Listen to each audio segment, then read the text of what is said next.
నుంచి అయితే ఇంకొక మాస్ సాంగ్ బయటకొచ్చిందండి. ఇది చిన్న చిన్న సాంగే ఒక 2 మినిట్సే ఉంది. ఎక్కువైతే ఏం లేదు గానీ, కానీ ఈ సాంగ్‌లో కొంచెం మనం గమనిస్తే మహేష్ గారు ఆ ఫీలింగ్ అదంతా కనబడుతుంది. లిరిక్స్ కూడా మీరు మాస్‌లాగా చూడకుండా కొంచెం లిరిక్స్ అర్థం చేసుకుంటా ఉంటే ఆ సాంగ్‌లో డెప్త్ అర్థమవుద్ది మీకు. 'ఐ నో' కావచ్చు, లేకుంటే అతనికి ఏదో ఎంతో ఒక ఇబ్బందయితే కలిగింది.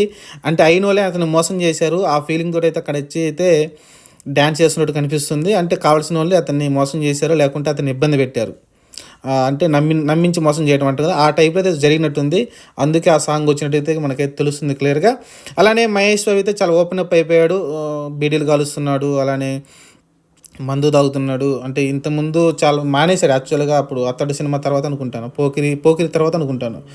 'పోకిరి' తర్వాత అయితే మానేశాడు అతనైతే పూర్తిగా ఈ సినిమాల్లో డ్రింక్స్ గానీ, లేకుంటే ఇది గానీ కొంచెం తగ్గించేశాడు.